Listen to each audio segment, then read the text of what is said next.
필기 봤는데 저 떨어지고 언니 붙었거든요. 얘 시작한 지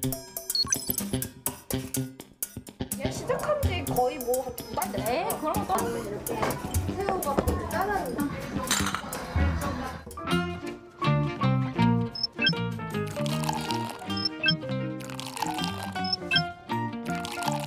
근데 언어영 수업은 안 들었어요. 정회. 정의 수업? 정의 수업? 추모하면 짱짱이 진짜.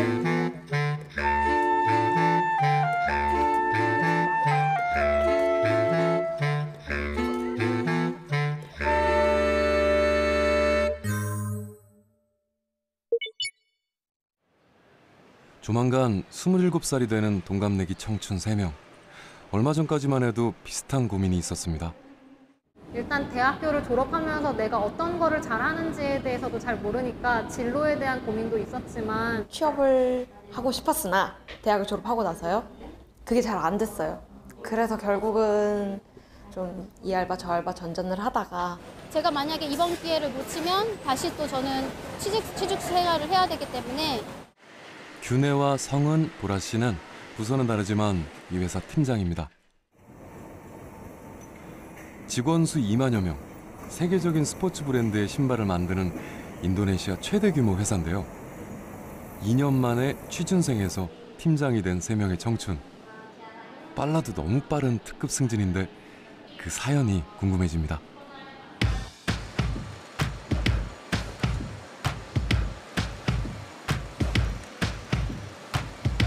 바쁘게 돌아가는 신발 공장. 균혜 팀장은 신발 생산 관리를 총괄하고 있습니다. 하루에 신발 수만 켤레가 생산되는 이곳에서 신경 써야 할 점은 한두 가지가 아닌데요. 특히 팀 내 2천여 명의 직원을 관리하는 일이 아직은 많이 버겁습니다.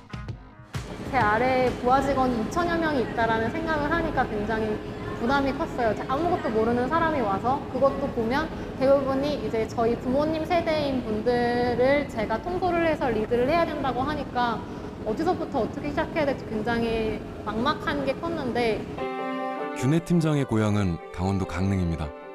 강릉에서 대학을 마쳤고 어학연수는커녕 외국에 나가본 경험도 거의 없었죠. 졸업 무렵 마음속에 수없이 떠오른 질문이 있습니다. 우물 밖에는 뭐가 있을까?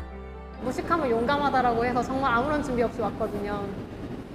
근데 막상 부딪히고 보니까 분명히 언어적인 부분도 힘든 것도 있고 문화적인 차이 이런 데서 힘든 부분도 있지만 오히려 더 좋은 점들이 많아서 그 부분들이 커버가 되는? 2016년 제주도에서 열린 한상대회. 취준생이던 균혜 씨는 이 자리에서 한상기업 면접을 보고 인턴 기회를 잡았습니다. 인턴 기간은 2개월. 나중에 한국에 돌아가더라도 후회는 하지 말자는 마음으로 일을 배웠습니다. Sebenarnya tipe orangnya seperti apa? Orangnya baik orangnya. Dia bisa berkolaborasi dengan tim member sama orang Indonesia, dia bisa nyatu dan adaptasinya dia cepat. Terus untuk informasi apa, dia komunikasinya ke kita juga lancar. Dan dia mau tahu, oh orang Indonesia ini seperti apa. Kalau dia di sana dia seperti apa. Jadi kalau dia nggak tahu dia tidak pernah malu bertanya. 여성 직원이 대부분인 일의 특성상 먼저 마음을 열고 다가가니 의외로 일이 쉽게 풀렸죠. 직원의 이름과 얼굴 그리고 가족 관계를 안다는 것은 생각보다 중요한 일이었습니다. 정말 업무랑 관련이 없다고 해도 어떻게 사시는지, 몇 명의 가족이 있고 가족들은 건강한지, 또 일하면서 애로사항은 뭐가 있는지, 앞으로 나한테 바라는 게 어떤 게 있는지, 내가 뭘 도와줄 수 있는지 이런 거를 메모를 하면서 이런 부분이 부족하구나, 이런 걸 내가 앞으로 채워줄 수 있겠구나, 이런 걸 스스로도 좀 파악을 하고. 세계 4위 인구 대국으로 39세 이하 젊은 인구가 60%가 넘는 인도네시아. 풍부하고 저렴한 노동력 덕분에 제조업이 발달했지만 관리자급 인력은 턱없이 부족합니다. 고학력자들은 대부분 외국으로 떠나 인재를 구하기 어려운 겁니다.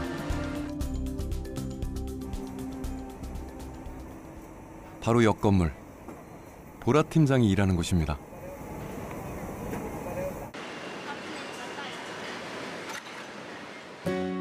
보라 팀장은 제주도에서 태어나 자랐습니다. 그녀 역시 제주도에서 열린 한상 대회에서 인턴 기회를 잡았죠. 늘 버킷리스트를 마음에 품고 있던 덕분에 용기를 낼 수 있었다고 합니다. 한번 나가서 당연해보고 그런 게 제 꿈의 버킷리스트에 있어서 그래 한번 연습을 해보자 해서 마지막에 사람들 다 끝나고 나서 제가 손들어서 한번 제가 해보고 싶다고 말씀을 드린 다음에 그래서 이제 그 사회자분께서 허락을 해주셔서 그때 올라가가지고 이렇게 발표를 하니까 이제 회장님께서 인턴하는 걸 허락해 주셔서 인턴하고 여기까지 들어오게 됐어요. 네. 일을 배우는 틈틈이 현지인의 삶 속에 깊숙이 들어가 인도네시아어를 익혔습니다. 다행히 인도네시아어는 우리와 어순이 같아서 실력이 쑥쑥 늘었죠. 제가 원하는 말을 이 나라 말로 잘 할 수가 없다는 게 좀 가장 답답한 부분인 것 같아요. 근데 그거는 자신이 어떻게 노력하느냐에 따라서 달라지는 문제이기 때문에. 성은 씨는 한상대회 행사를 돕던 아르바이트생이었습니다. 그런데 지금은 이 회사에서 없어서는 안 될 존재로 통한다는군요. 다국적 기업의 미국 본사와 인도네시아 직원 사이에서 의견을 전달하고 조율하는 자리. 책임이 막중할 수밖에 없습니다. Miss Emil kan baru, bisa dikatakan baru di sini, hanya beberapa bulan. Tapi menurut saya untuk kerja, untuk sistem kerja dan adaptasi cukup bagus. Miss Emil dalam sekejap mudah mengerti gimana produksi, gimana mengatasi masalah yang ada di produksi. Apabila kita punya masalah atau kesulitan, Miss Emil bisa bantu kasih solusi. 2년 전만 해도 행사를 돕는 알바생이던 성은 씨. 어떻게 기업 매출과 직결되는 홍보 마케팅 팀을 이끌고 있는 걸까요? 등록 스텝으로 일을 했었다가 거의 마지막 날에 일이 좀 일찍 끝났어요. 한상대에 참가했던 참가자분들이랑 또 기업들과 좀 인터뷰 형식으로 좀 면담할 수 있게 하는 자리가 있었어요. 저는 그냥 뭐 하는 데인가 그냥 궁금해서 그냥 호기심에 그냥 가서 저도 착석을 했는데 마침 그때 계셨던 분이 저희 송창금 회장님이셨습니다. 기업의 회장 앞에서 주눅들지 않고 당당하게 자기소개를 했습니다. 자신감은 통했습니다. 2년 전 그날 용기를 내지 않았다면 아직 어디선가 아르바이트를 하고 있을지도 모를 일입니다. 현지인화가 되기 위한 좀 노력을 다른 어떻게 해야 되지 고민을 했었는데 아무래도 가장 쉽고 가장 효과적인 방법은 같이 일하고 있는 현지인들과 좀 친해지는 인 것 같아요. 현지인들이 먹는 현지식을 같이 손을 써서 먹기도 하고. 세계 최대 이슬람국 인도네시아. 우리나라와 문화 차이가 많습니다. 2억 6천만 인구 가운데 88%가 무슬림인데요. 하루 5번 기도를 하고 이슬람 율법에 따라 허용된 음식만 먹습니다. 정말 예상치 못한 곳에서 나를 힘들게 할 수 있는 게 존재할 거다. 존재한다. 기댄 마음을 갖고 또 잘 어려움도 헤쳐나갈 그런 단단한 마음 꼭 같이 준비하셨으면 좋겠습니다. 한국의 보통 청춘들과 마찬가지로 내가 가고 있는 이 길이 맞는지 걱정이 되기도 합니다. 하지만 삶의 무대를 인도네시아로 옮겨왔을 뿐 주어진 시간을 열심히 살아가는 건 크게 다르지 않습니다. 우리가 아직 젊고 가능성이 굉장히 많고 하니까 더 넓은 세상에서 더 많은 걸 경험하고 자신의 가능성을 한번 시험해 볼 수 있지 않을까. 한국에서 시험하기에는 우리의 가능성이 너무 많잖아요. 가능성 열정을 더 넓은 데에서 뽐내보면 좋지 않을까. 인터넷 생방송 준비로 한창인 스튜디오. 주말마다 열리는 이 라이브 방송은 컴퓨터나 휴대전화를 통해 베트남 어디에서든 시청할 수 있습니다. 실시간 시청자는 600여 명, 누적 시청자는 5천여 명에 달합니다. 베트남 디지털 엔터테인먼트 업계에 떠오르는 샛별, 크리에이토리의 이야기입니다. 저는 크리에이토리 대표 진현욱이라고 하고요. 저는 이제 2012년부터 베트남을 넘어올 준비를 해서 저희 친구들과 다 같이 2013년부터 넘어왔어요. 그래서 그때서부터 지금까지 약 3번 정도 창업 경험을 하면서 지금 현재 크리에이토리를 창업하게 됐고요.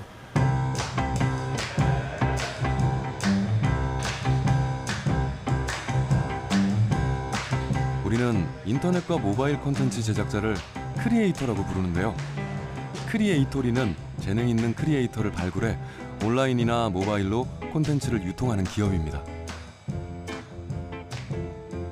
게임부터 먹방, 토크쇼, 그리고 일상생활을 보여주는 브이로그까지 다양한 콘텐츠를 선보이고 있죠. 베트남에서 잘 나가는 크리에이터인 퓨퓨도 이 회사 소속입니다. 유튜브 채널 구독자 수만 250만 명. 퓨퓨가 이 회사와 계약한 이유는 뭘까요? I need somebody to guide me to do more, to reach more people and to see what is my potential. Because I want to have a little bit of acting, I have a little bit of business skills, I have a little bit of the teamwork skill. There's a lot of things I want to learn, right? And if I go by myself, yeah, of course I can learn it, but it takes time. 창업 3년 만에 베트남 디지털 엔터테인먼트 업계 강자가 된 크리에이토리 대표는 한국 청년 진현욱. 진 대표는 5년 전 해외 창업의 꿈을 품고 친구 3명과 함께 베트남에 왔습니다. 당시 나이 28. 콘서트 대행 사업도 해보고 화장품 사업에도 손을 대봤지만 실패했습니다. 이미 남들이 먼저 시작한 한 발 늦은 사업이었던 겁니다. 하지만 포기하지 않고 2015년 지금의 회사를 창업했습니다. 크리에이터라는 개념조차 낯설었던 베트남. 미국이나 한국에서도 이제 막 크리에이터라는 개념이 알려지던 때였습니다. 이 선택이 맞는 선택인지 몰랐어요. 이 선택 자체가 저희한테도 되게 어마어마한 큰 선택이었고, 근데 현재 이제 7년 차가 된 이 상황에서 보면 정말 많은 선택을 했구나. 베트남은 그야말로 기회의 땅이었죠. 인구 1억 명, 평균 연령 30살의 젊은 나라에서 인터넷, 특히 모바일을 활용한 SNS 시장이 급격하게 떠오른 건데요. 크리에이토리가 선보인 콘텐츠에 베트남 젊은이들은 열광했습니다. Để hình dung rõ hơn về cái tầm ảnh hưởng của social thì mình hình dung là bây giờ người Việt Nam trung bình dành khoảng 2 tiếng rưỡi để xem TV mỗi ngày. Tuy nhiên là sử dụng internet người ta dành khoảng gần 7 tiếng.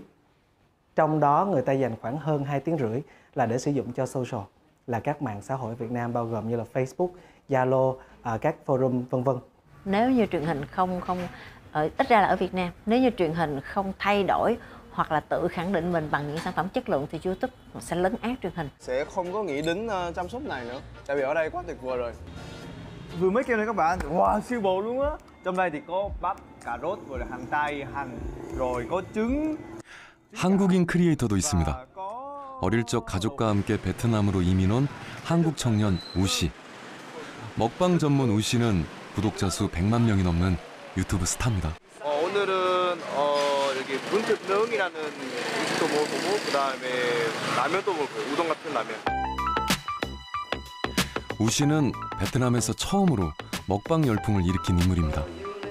한국에서 온 청년이 유창한 베트남어로 현지 음식을 즐기는 모습은 베트남 사람들에게 신선하게 다가왔습니다.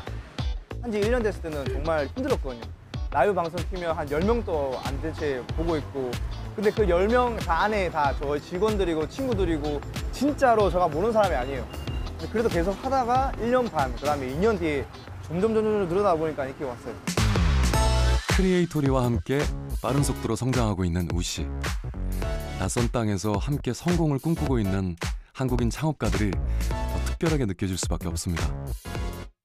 되게 캄캄한 미래인데 그냥 해보자, 된다라는 그런 결심과, 아무리 이제 일이 힘들고 좋다 해도 항상 그 4명은 항상 얘기하고 항상 이렇게 의논하거든요. 그런 점에 대해서 제가 되게 존경스럽습니다. 네.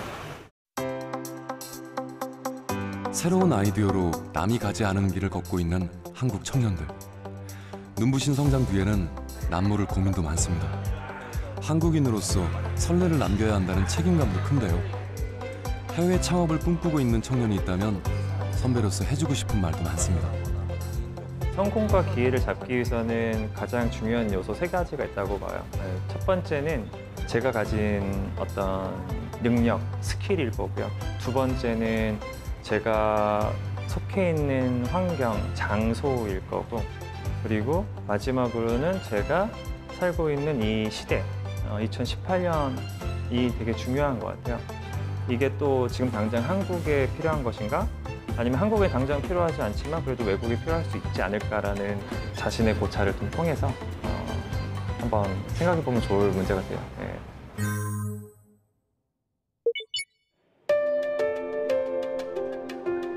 인구 13억, 세계 2위의 인력 자원을 가지고 있는 나라. 힌디어를 포함해 사용하는 언어만 14개. 힌두교와 이슬람 등 다양한 종교와 문화가 공존하고 동시에 경제 성장률 8%를 기록하는 경제 대국 인도입니다.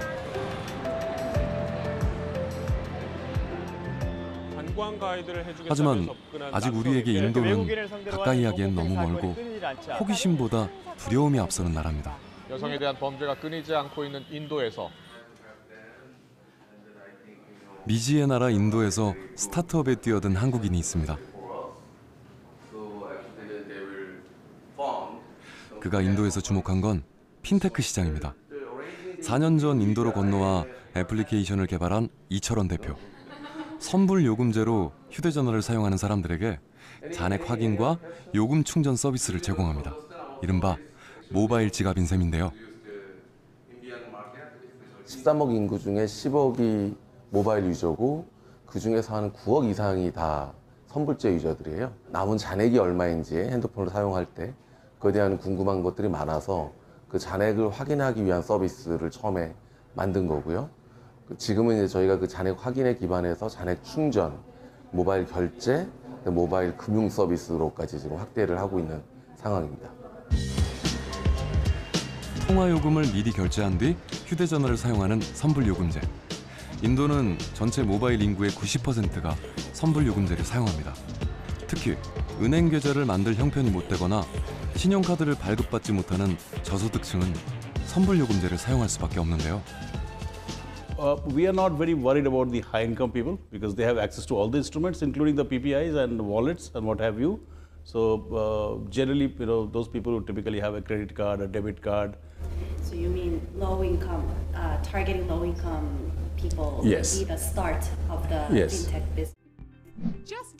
이철원 대표가 개발한 이 앱은 복잡한 절차 없이 휴대전화 요금 잔액을 확인하고 추가 금액을 충전하도록 도와줍니다. 전기요금 같은 공과금도 간단하게 낼 수 있습니다.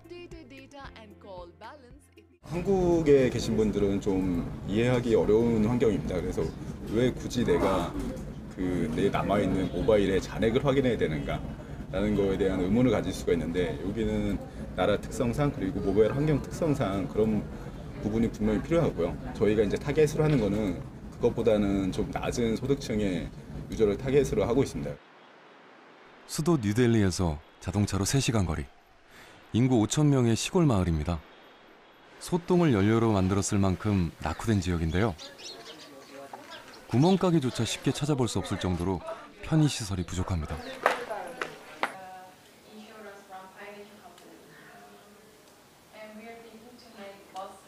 한적한 오후, 마을 주민들이 한 청년의 집으로 모입니다. 마을 주민들의 휴대전화 요금 충전과 공과금 납부를 도와주는 25살 청년 아디티아. 주민들은 공과금을 내려면 마을에서 20km 떨어진 상점까지 가야 했습니다. 스마트폰을 살 형편이 안 돼 애플리케이션을 이용할 수 없기 때문인데요. सुविधा यही है कि हमें दूर नहीं जाना पड़ता। एक तो अड्डे पे एक दुकान वहाँ पे नहीं जाना पड़ता है, एक पड़ोस की पड़ोस में हो जाता है। एक वो ऐसे भाई की तरह अपने घर की फ़ोन मार दो एक बार जब रिचार्ज कर देता है। बहुत बढ़िया है, तो हमारे लिए तो सुविधा सारी है, कभी भी रिचार्ज करवा लो, बाहर जा तो भी कॉलिंग पे रिचार्ज हो जाता है। 마을에서 유일하게 스마트폰을 갖고 있는 아디티아가 앱을 이용해 휴대전화 요금을 충전해주는 것은 물론 공과금도 대신 내주는 겁니다. यही कोई रोजाना के 10 के आसपास रिचार्ज हो जाते हैं और ज़्यादा दूर भी नहीं जाना पड़ता लोगों को, थैंक यू भी बोल के जाते हैं, भाई रिचार्ज कर दिया, और कॉलिंग पे भी रिचार्ज हो जाते हैं। और जो ट्रू बैलेंस में तो लोन सर्विस भी दे रखी है, तो अच्छी कैशबैक भी अच्छा है। 인도 모바일 인구 10억 명 가운데 7억 명 이상은 여전히 스마트폰이 아닌 구형 휴대전화, 피처폰을 씁니다.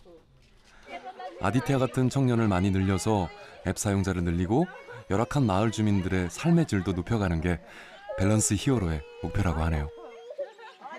그 인도 전역에서 보면은 굉장히 낙후되어 있고 뭐 전기세를 내려가기에도 10km, 20km를 떨어져 있는 곳까지 가야 되는 경우가 굉장히 많은데 이런 친구가 동네에 한 명 있다면 이 친구를 통해서 뭐 여러 가지들이 가능한 거죠. 전기세를 내는 것뿐만 아니라 뭐 송금이라든가 은행 업무, 향후에는 대출이나 뭐 보험이나 여러 가지들을 직접 할 수 있는. 사실 인도에 진출하는 외국 기업은 상위 계층을 목표로 사업을 시작하는 경우가 많습니다. 성공한다면 큰 돈을 벌 수 있기 때문이죠. 하지만 이철원 대표는 오히려 빈부격차가 큰 인도에서 저소득층을 공략해야 미래가 있다고 판단했습니다. 그런 유저들에게 핀텍 서비스나 디지털 파이낸스의 경험들을 제공하는 게 실제 인도가 처한 문제들을 디지털리 풀 수 있는 핵심 문제라고 파악을 하고 있는 부분이 하나가 있었고, 비즈니스적으로는 사실 그 유저들이 저희는 훨씬 더 큰 강한 어떤 비즈니스적 오퍼튜니티를 만들어낼 수 있다고 봅니다. 편견은 편견일 뿐, 인도는 어느 나라보다 외국인에게 개방된 시장입니다. And you've seen a lot of American companies do very well here. A lot of Chinese companies are doing very well. And it is not just one aspect of the internet, but the full stack, you know. So I think it's a very happy market to play with, and the rules are equal for all of them. That's the greatest thing about the internet market. 개방된 시장이라고 해도 신중함은 필수죠. 이 대표는 치밀한 계획과 함께 시간을 투자해서 경험해보는 것이 중요하다고 말합니다. 제일 중요한 거는 저는 이 나라에 대한 어떤 선입견과 두려움을 없애는 거라고 생각을 해요. 근데 그게 뭐 사실 모든 종류의 해외 사업은 다 닥치는 어떤 챌린지들인데, 사실 그거는 저는 한 6개월 정도 와서 살아보는 게 제일 중요하다고 생각을 합니다. 한 6개월 정도만 여기서 살고 부딪혀 보면 자연스럽게 이 나라를 파악하실 수 있을 거고, 그 기반 위에서는 저는 어떤 비즈니스든 가능하다라고 생각을 하거든요. 누구나 청춘을 삽니다. 그 속에서 꿈과 삶, 도전과 실패, 그리고 성취와 좌절까지 다양한 고민과 문제를 마주하는 건 당연한 일입니다. 삶이란 여정에서 이제 막 걸음마를 뗐을 뿐 어디로 걸어갈지는 스스로 선택하면 되죠. 여러분은 어디로 가고 싶은가요?